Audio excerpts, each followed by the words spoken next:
Welcome back to the Headbangers Vlog, now joined with King Diamond. Welcome to the show. Have we never had you on the show, have we?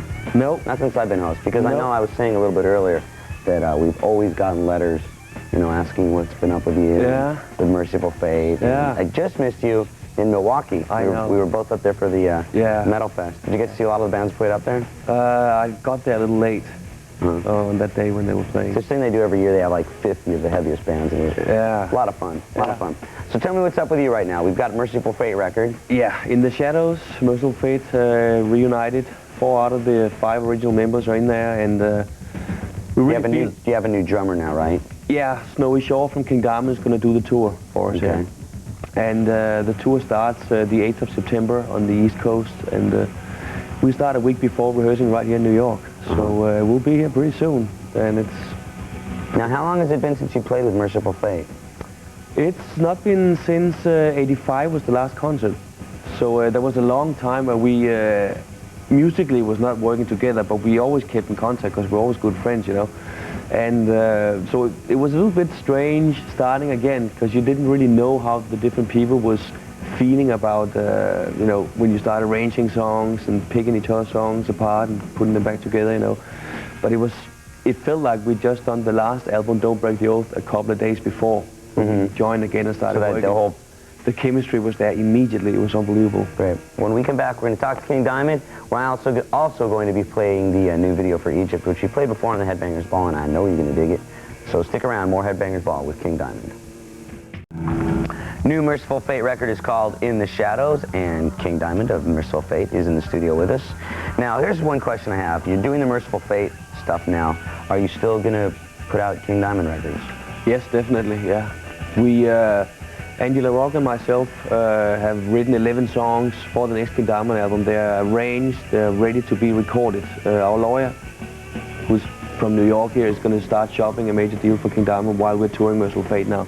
So hopefully we'll be able to get that deal before we finish touring this Mercyful Fate album. Go straight into the studio and do the King Diamond album. Now, when you're recording or when you're writing songs, is there a certain song that you'll say, okay, this would be perfect for King Diamond, or this would be perfect for Mercyful Fate? No, actually not, because I had all the stuff for King Diamond written before we even started considering Mercyful Fate. That's not even a year ago that we considered it and did the whole thing. So it went pretty fast, and we wrote brand new songs. The ones I wrote, I tried to stay away from the keyboard. There is the one song harpsichord pretty much through the whole way. But otherwise, I stay away from that because Mercyful Fate is more guitar-oriented, more straightforward power. But King Diamond uses any kind of instrument that will emphasize a certain mood. Plus, lyrical-wise, King Diamond is more like storytelling concept albums. Mercyful Fate is individual songs. The makeup is going to be different. The live show is going to look different productions completely, because, well, they are different and they should be different. And there's a lot of different songwriters involved too. In Mercyful Fate, I only write 40% of the music. And so there's other guys doing the rest, and I write 75% of the King Diamond stuff. So there's definitely a different style that's coming through with each band. Plus the arrangement of the whole thing is another thing that does. Do you think a fan would be able to listen to a new Mercyful Fate song as opposed to a new King Diamond song and be able to tell the difference right off? Yeah, I actually had proof of that, because I heard a lot of people come up to us and say, my God, this sounds just like Mercyful Fate used to sound, just with a better production.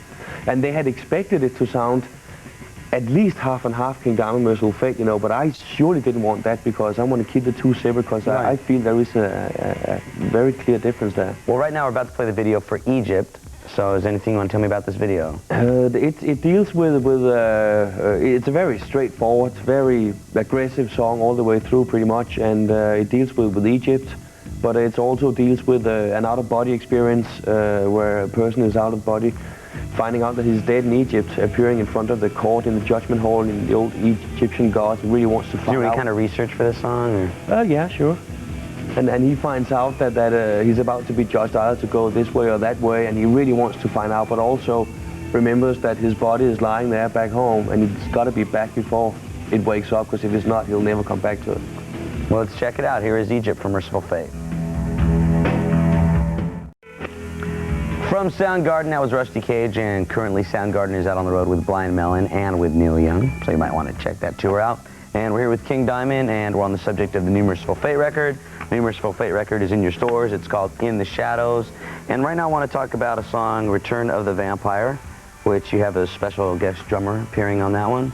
Yeah. Tell us about that. Lars Ulrich from Metallica joined us for 3 days in the studio in Dallas. We've been very good friends for a long time, you know, and we've been talking about jamming some old Mercyful Fate stuff, you know, a lot of times, maybe just at a bar somewhere, you know, where nobody really would know of it. But he had 5 days off from Metallica. They were in Mexico City doing Hawaii Next, so they were off there, and he called me up and said, hey, what do you say, you know, we jam some old Mercyful Fate in the studio and see what happens? Because there was not like, yeah, let's plan and do this and get it out. But he said, do rehearse Return of the Vampire quite a bit, you know. So we did that, and he came in, you know, it was unbelievable experience to play with him, because he has a very, very unique style, and we learned a lot from playing with him too, you know.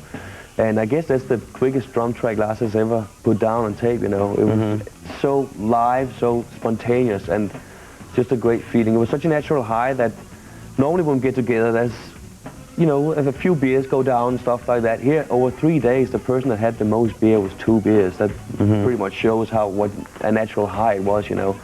So it has a very lively sound to it, but a great rearrangement. We all contributed on it, the new arrangement, and it really turned out very heavy. So good that we all thought it would be great to have on the album as a bonus track. Now, you've been around the metal scene for quite a long time. What are some of the major changes? I mean, now that you look at it, because it seems like this year, I mean, it seems like almost rock has almost died, sort of. It just seems like the scene has kind of phased down a little bit. I mean, what do you see? Well, we're getting like an amazing response on the new album, which I have actually not seen before in the entire career. When it comes to the radio airplay we're getting on this album, it's like... Yeah, I'm hearing the song Egypt on the radio a lot. I'd never, you know, foreseen that, or things are really happening. There's a real buzz going on around this tour, you know, where Flotsam and Jetsam is going to be one of the openers, Anna Crucis is going to do some of the first gigs, and Cathedral is joining on the rest. It's going to be a very strong package going out there, and we just can't wait. Plus, we've been away for a while now, since we had the transition from changing record labels and all this stuff, you know, and now being able to do both King Diamond and Mercyful Fate contractually, the whole thing is ideal for things. We've been away, so it's good to feel how much you've been missed by the fans out there, and that they're really ready for something of this kind of stuff now.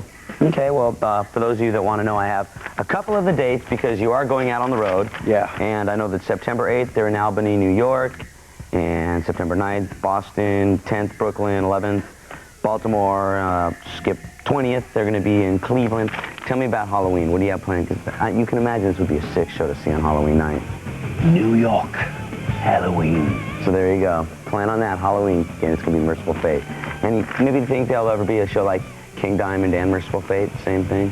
Kind of tiring, huh? Tough on the voice. I've tried once in my career to do 2 shows the same night, and it's like I said, never again, so I doubt it. Okay, well, there's a couple of the shows, and we'll be back with more Headbangers Ball, so stay tuned.